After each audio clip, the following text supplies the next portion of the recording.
Hello and welcome back to the AI Marketer's Playbook, where we cover actionable frameworks to help you leverage AI and marketing strategies in your business. I'm Audrey Chia, your host, and today I have with me Peter Buch, the founder of Findable, a platform helping brands rank #1 on ChatGPT. Now, before this, Peter also co-founded Swelly.ai, which became the fastest growing chatbot company in the world in 2018, and he eventually exited in 2021. Peter has been featured by Facebook and has delivered keynotes at the AI Expo in London and is widely recognized for building high-growth tech products that ride the wave of innovation early, especially in AI. So we are super excited to have Peter on the show. Welcome to the show, Peter. It's great to have you with us. Hey Audrey, thank you so much for having me, and thanks everybody who's watching and listening to this. Awesome. Now, Peter, I know you have a very colorful background and you have been the founder or co-founder or CEO of so many different startups and companies. Can you tell us a bit more about yourself, and then how did you find yourself in Findable? Right, great. I'll keep it brief. So I was always obsessed with computers. When eBay launched in Germany and Austria in 1999, I started building and coding, selling stuff on there and in my own web shop, and eventually took me into brick and mortar. I opened a physical store selling fashion and shoes. Ended up moving that more online in an e-commerce space. And there was this thing that was bothering me back then when it comes to clothing, which is people just cannot decide what to wear or what to buy. And that inspired me to create my most successful business so far, which was called Swelly. And the idea with that is that it was a simple app where you take photos of things that you can then ask your friends, like, should I buy this shoe or that shoe? Which profile picture should I use on Instagram, etc., etc. And as an app, it did okay, but when it started really taking off, when we took this chatbot integrated approach and made it part of Messenger and other chat-based systems like Line, Viber, Kik, Telegram, etc. We took this company to over 10 million users within a couple of years.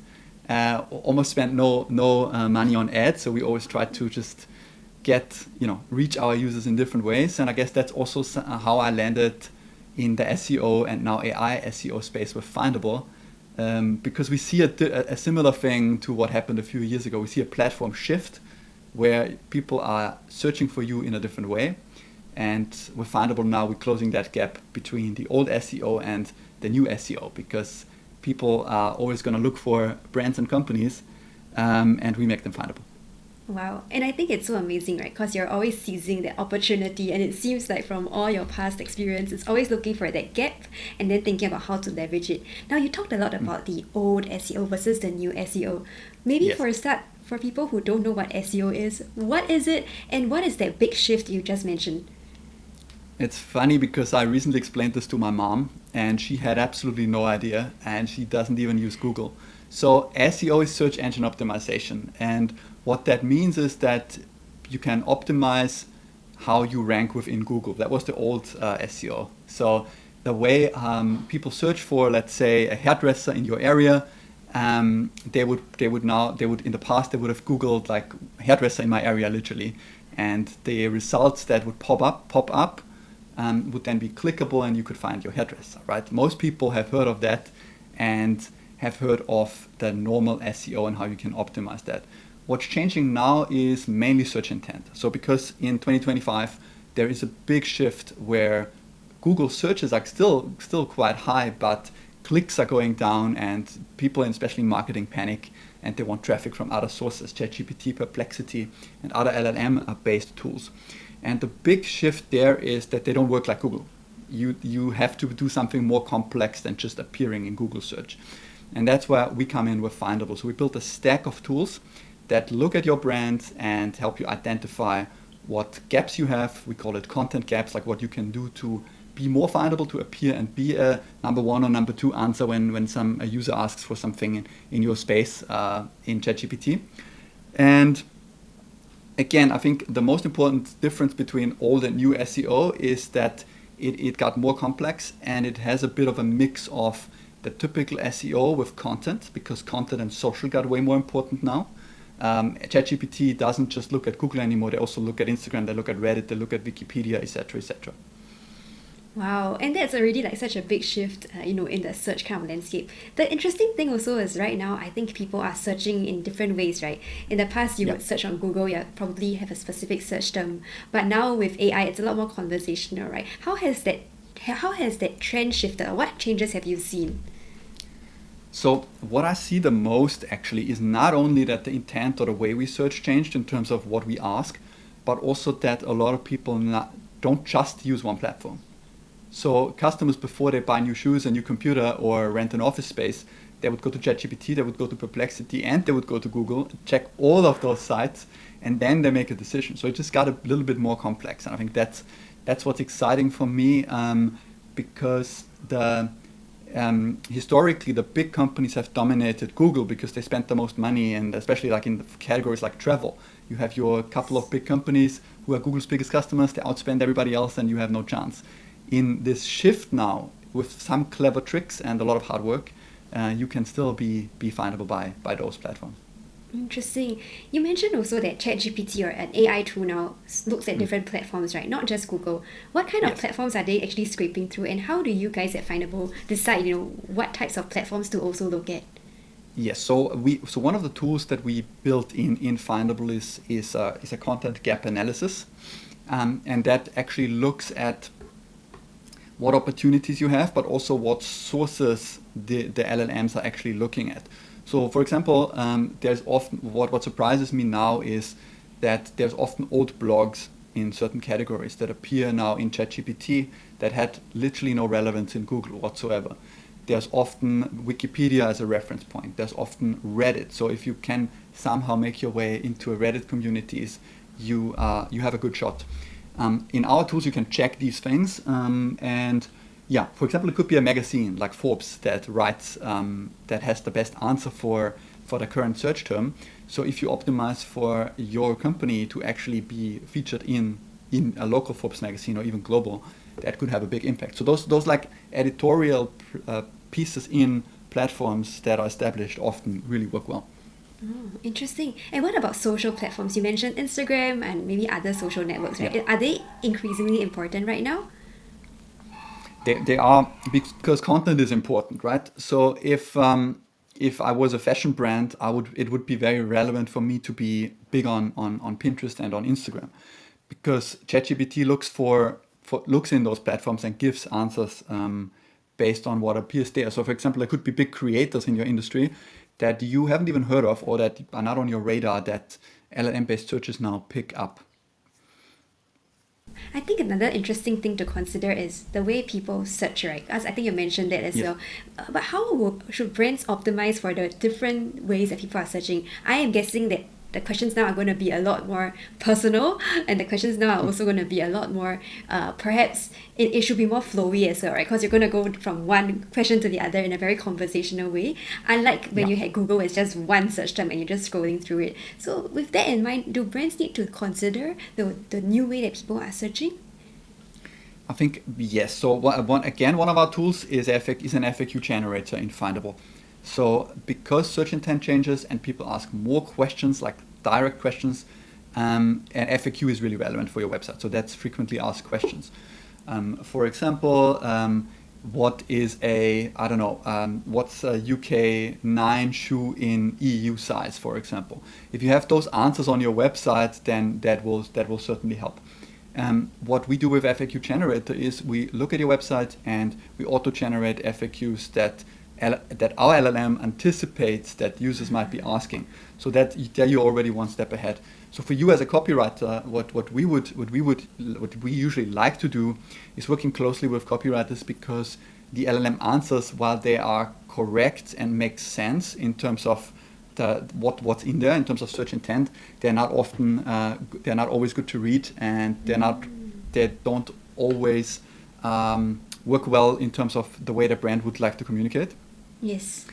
So you can, same as if you look at LinkedIn, you have some weird posts that are obviously ChatGPT generated, and especially as a brand you don't want that. You want that content to be Yes. findable in AI, but you don't want it to sound like AI has written the content. Yeah, and it's really always tough to strike that balance, right? I think the mistake that I see a lot of people make is they use AI, but they are not adding that human touch. So it sounds so obviously AI to someone who is familiar with how AI sounds, Yeah. right? And then it turns people off because you're like, I don't think you wrote that, and that's also something that doesn't convert. Now, when it comes to using, AI for long form, there are so many tools out there. I've seen like Yes. 10 different tools that all claim to help you generate human-like AI articles that are going to help you to rank. What are your thoughts on those? Yeah, I was actually going to throw that question right back. Have you found one that is good? I think interestingly, those tools that I've tried, there still needs to be a lot of that human element. Otherwise, Yeah. the articles will still remain really flat. But what are your thoughts on those? So what I do, so I haven't actually used, I have used one or two of those tools and they didn't work very well for me. What I did is I started a ChatGPT project, which is my CEO, like that's me, my persona project. It knows a lot about me. It knows my voice, my style. I put a lot of my content, my thoughts in there, even some diary entries.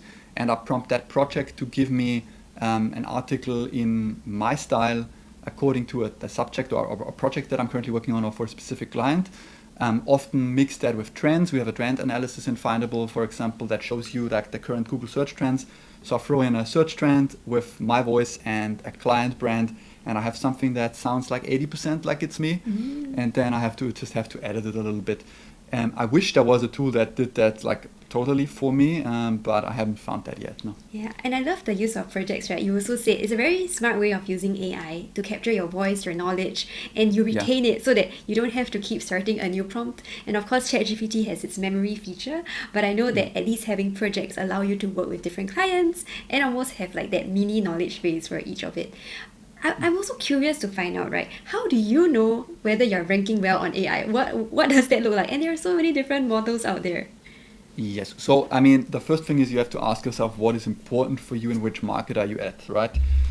Because for most markets, I'm going to say ChatGPT is number one. Perplexity is also doing really well in certain markets. And then there's obviously Gemini and other Google AI searches. So Google is still really, really important. And you find out whether you rank well or not simply by asking these tools. So we have again a findable tool that will do that for you. You can ask it a question, and we will see who appears in ChatGPT, Perplexity, Gemini, and Claude.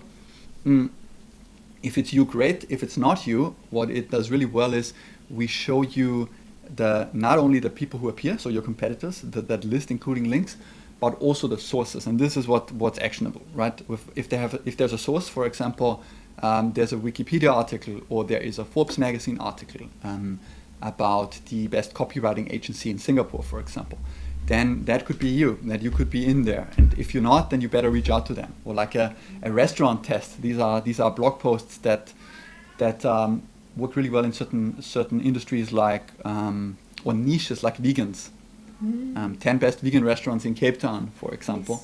Yes. If you rank well in those blog posts that write these types of content, then you pretty well off in being findable.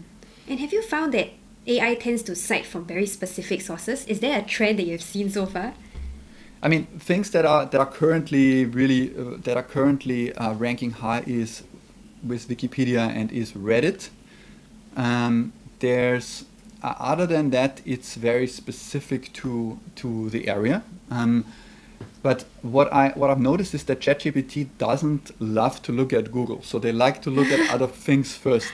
And there's two reasons for that. And I mean, I'm sure it's because Google is a competitor, but secondly, they also need access to Google's API, and that's expensive for ChatGPT, so they're trying to avoid that.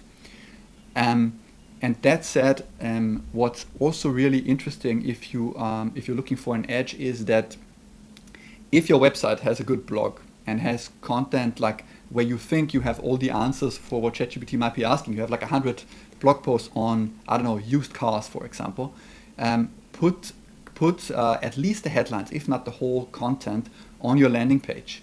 Just text, and I'm telling you why now, because ChatGPT looks at your landing page, at your first page first, and if they have the answer fast, they will rank you first. If they don't find anything there, they look at other pages on your site, like a blog, for example, but that won't help you if your competitor has the answer already right on the landing page. Wow. So even the way people are structuring their landing page needs to change. It seems like it needs to be a lot more Yes. information rich. Exactly. I think it's just extremely complicated, but the good news is it's doable, and it's just knowing what to do and then putting in the work and doing those things. Wow. And for like a small business owner, right? Yeah. Firstly, SEO is pretty complicated for most people. Not everyone has the time, resource, or expertise to invest in those. And secondly, they know AI is here. They don't know what to do. How do they get started with this whole process? So when you look at findableapp.com, the app is free to use. So at findableapp.com, you paste your domain in our first tool that's right on the landing page, and you wait a minute or two and it will create a content gap report for you. It's about a 20-page long document where it first looks at who you are, what your website is. You can check if the data is correct. If you're doing a good job, it should be. And then it will give you the pages that it looks at. It will give you your competitors, and it will give you content that you're already doing well, and it will analyze content gaps. And these are the things that you can improve. I looked at Airbnb for example the other day, and one of the content gaps for them is unique places for families to travel in, for example. So now there's lots of families who look for unique places to travel to, but Airbnb doesn't have any specific answers in terms of content. Yes, they have the listings, but they are not on their website, and they're not easily accessible. So for example, if I was in charge of SEO at Airbnb, and I know you asked me for small companies, but for Airbnb, I would write about that. So basically, the first starting point is content gap report, and then there are tools that help you generate FAQs within seconds, also in the Findable stack, and a lot more that you can literally do within an hour. So I'm always say that I could be an SEO consultant for 100 companies every week, easy with Findable. Wow, it's super powerful. I would love to see that in a demo. If you can maybe show us something, that would be super cool. All right, let's do that. Demo sounds fun. I'm going to share my screen. Awesome. So for those people who are listening, tuning in, we were going to walk you through how the Findable platform works, and you can always check it out after listening to this podcast. All right, Peter, over to you. Perfect. Thank you so much. Let's get started. So this is an overview of what the Findable stack looks like. And the first thing we're going to do is we're going to run a content gap report. Actually, I'm going to start like this. I'm going to start on the landing page, because this is how you will see our page. We are going to go to closewithcopy.co. We're pasting it in here, and we click get started, and you get a content gap report right away. Wow. The content gap report starts with an analysis. So the Close with Copy website currently functions as a conscious landing page, effectively communicating its core value proposition, human XAI copywriting for rapid business scaling, with clear and direct. Its single page structure significantly limits organic search visibility. I'm not going to read the whole thing, but does that sound accurate? Yes, so far? I actually built it as a super lean landing page, and it captures that perfectly here. All right, perfect. So let's look what's behind the report. That's basically the website that we looked at. And then the content landscape is where it gets interesting. So what you've got well covered here is clear value proposition, this human XAI copywriting, then a compelling benefit-driven headlines and statistics, 3x ROI, 250% more content created, etc., etc. And then here are some content gaps. And now I'm curious, what do you think about these? Let's see. Detailed service explanations, client success stories. Are there any on your website, Audrey? No, I chose not to include those, but definitely that was a great section to have. Right. Okay, then founders' expertise content. How about thought leadership and trust? I've built that on LinkedIn, but it could make sense to port some of that thought leadership pieces on the website. Yeah, right. Okay, so at least you're happy with that, with what the report says. Now, here are some competitors, and I'm not going to go deeper into that. Seasonality is not really relevant right now, but what I really love is the search intent personas. So the content gap report in Findable thinks that your target audience is startup founders and small business owners. Perfect. Yes, spot on. Perfect. Then marketing director, manager, and mid-sized companies. Yes, that's very, very accurate. Oh my, it's reading in my mind. Great. E-commerce business owner. And okay, so those would be the three, okay? Interesting. Then let's look at content formats. And this is something that I always struggled with as a 1 to 3 person marketing team in a startup, right? Yes. What do you do? Do you write for LinkedIn? Do you create a YouTube channel? Do you do a podcast? It's like everything can be done. Everything is Yes. hard work. So the content formats that we suggest for you is case studies, then long form guides, video testimonials, webinars, and service pages. I'd pick one and I'd start with that. Interesting. So these are recommendations that a founder or like for example myself would implement on the landing page itself. On the landing page or in general on your website. Yeah, exactly. So you Got could, it. for example, have case studies that demonstrate real-world success stories targeted at one of the three, for example, at startup founders. But it gets better. Let me go further down. There's topics and keywords. So here now you have a prompt suggestion for prompt generation for an AI copywriting case study. So you basically just copy that, paste it into Claude or ChatGPT, and you will get that piece of content written for you. Wow. Or you write it yourself. You just read the prompt and write it yourself. That's super cool. And it already highlights the keywords that I need to flag in this case study. Exactly. So that's what I like about it. So because I don't always love what AI does with my content. Yes. But in this case here, I can just say, okay, AI copywriting success stories, conversion copywriting ROI, human AI content results. I'll just use those keywords and I'll write the content myself. Yeah, if that's makes sense. the way you prefer. Got it. I have a question, right? So when it comes to Yes. keywords, usually in a normal SEO style, you would have to flag the same keyword a couple of times in order Yes. for it to be indexed, right? So in this case, does it matter how many times a keyword is being highlighted, or is one time enough? Yeah, so that is a great question, and to be honest, we don't always know what ChatGPT, Perplexity, and all those LLM search tools, like how exactly they work in that case. But my recommendation is always having good answers to questions directly in there, and having content around that. So the mentioning multiple times thing, I don't think that's necessary, but I cannot back it up with data. Interesting. Oh, thanks for the insight. Cool. Right, I'll go, okay, these are just all prompt ideas. And this is something, if you work with clients and this is not your website, but a client website, then you would have a kickoff workshop checklist that you either send to them or you print out or just show it to them in a live workshop. And to have some strategic questions that helps them think deeper about AI search and how their brand can best appear. Wow. And this is all just through one prompt or adding my domain into Findable, Yeah, and it gives me so many amazing results and output from just one link. That's amazing. Exactly. Wow. And it's free. There is a cap at some point, but you can use it just for free. And to mention this here, because I'm going to show you a few more tools in Findable now. On findableapp.com/playbook, I also have a dedicated section for all our listeners here that will be live as soon as this episode goes live, with a special offer in there. I won't say much more about it, but check it out, findableapp.com//playbook.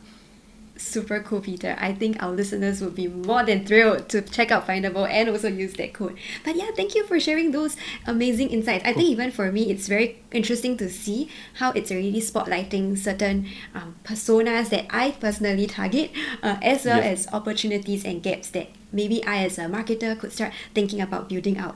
Can I also ask, right? So these are suggestions for my website. Would I then have to consider building out different content pillars on other sources that are not from my website? Because you mentioned Wikipedia, Reddit. How would that work as a full ecosystem?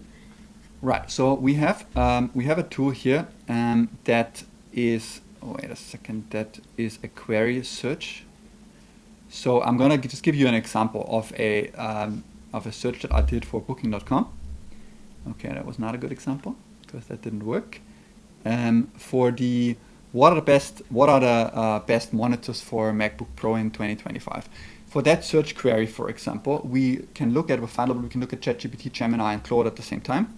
We see the recommendations, so what monitors are recommended by all the platforms, and then we see the sources.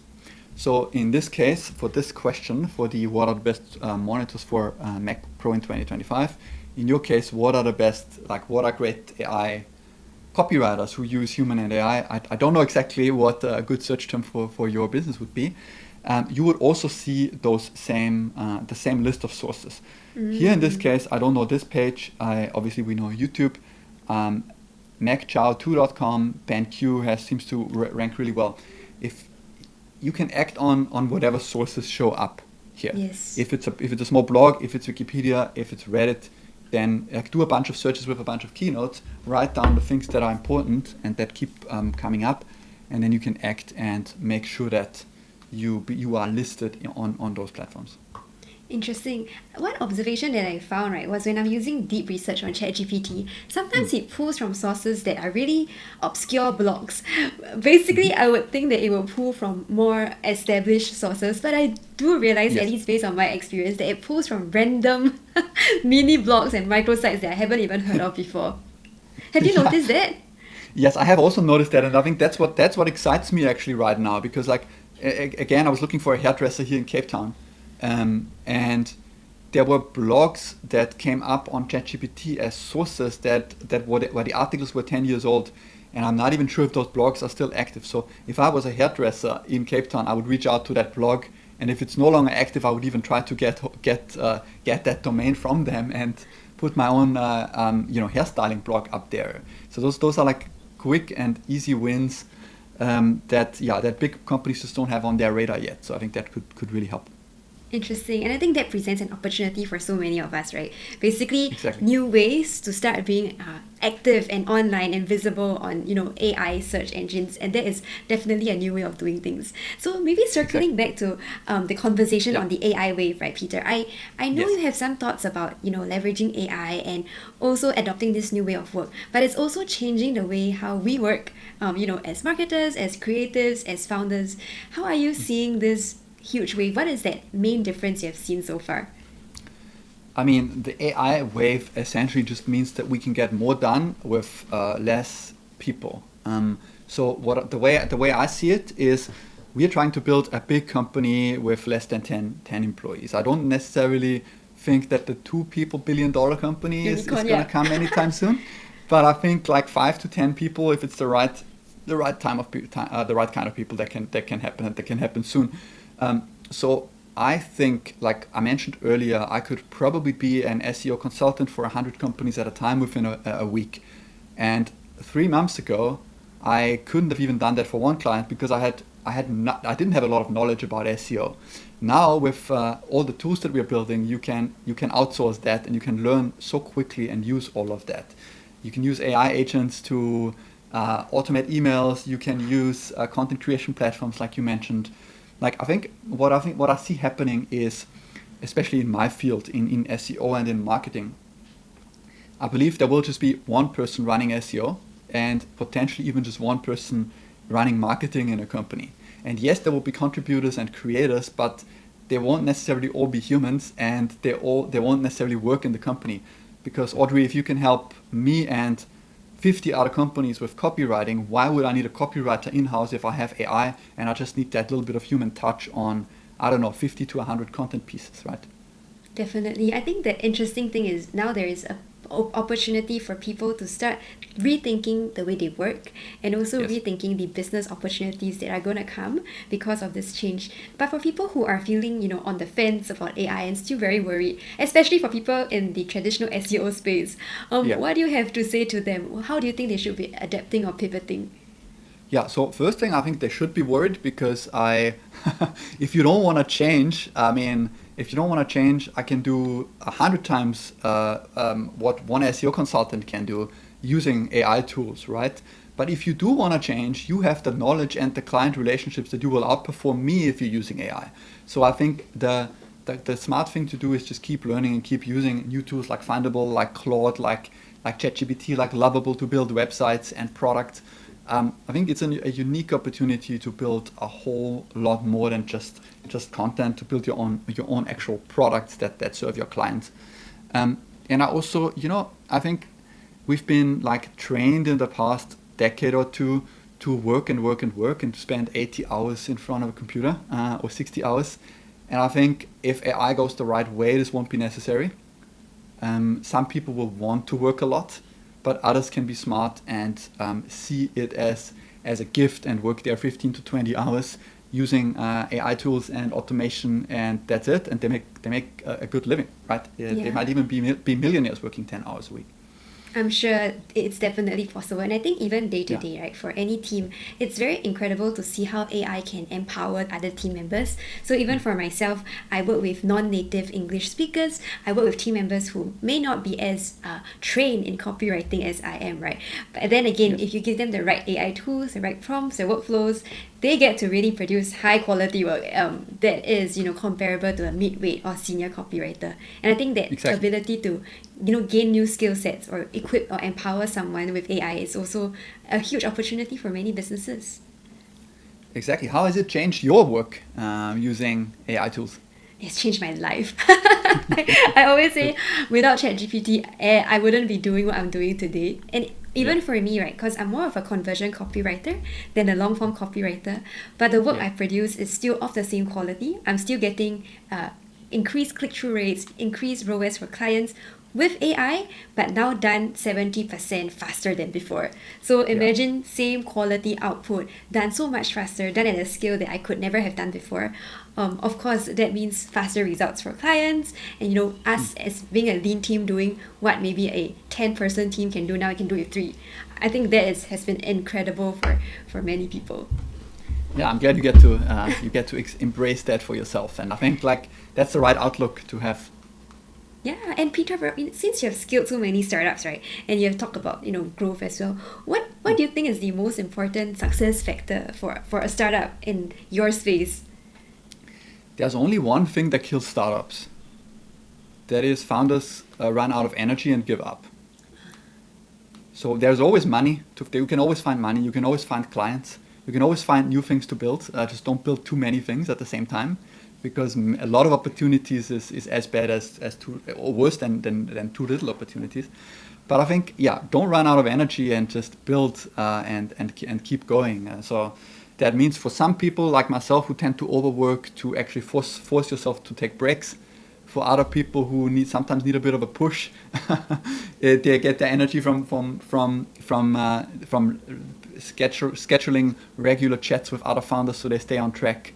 Get a good coach, a good mentor. So my advice is don't run out of energy. Everything else will work out. So if you don't give up, eventually you will get somewhere. I say it's like a marathon, right? It's not a sprint. It's really for the long term. You gotta keep pace. Yeah. And what drives you, Peter? What's that one thing that keeps you going all these years? Look, this is the hardest question, right? I thought about this a lot, and I still do. What used to drive me was to impress my dad.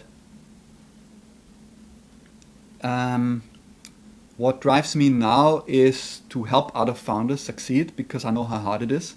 Yes. And if you're starting up and you actually want to do a fast scaling startup, you're an idiot.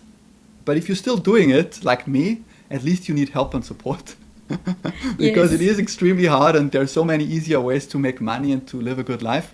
But if you want to help people, if you do it for the right reasons, it's like the best job in the world at the same time. So I think what drives me is that helping founders stay on track and doing exciting things to change the world, grow and learn. I love it. And it's really like the internal motivation, being able to create impact that sometimes, can really help you to go the distance. So with that, thank you so much for sharing all your amazing and incredible insights, Peter. Now, where can our listeners find you, and who should reach out to you? Well, thank you, Audrey. So find me on LinkedIn. That's Peter Buch on LinkedIn. Find me on Findable, so findableapp.com. Reach out in an email, p@peterbuch.com. I'm always happy to chat. And for those of you who actually want to learn more about the Findable app and want a session about the new SEO, you can directly type pete.chat in your browser and you'll find my calendar. Wow, awesome. Guys, it's definitely findable, so please do that. Yeah. Thank you again for sharing your amazing insights, Peter. And thank you, folks, for tuning in. Don't forget to hit the bell for more actionable AI and marketing insights. We'll see you next week. Take care.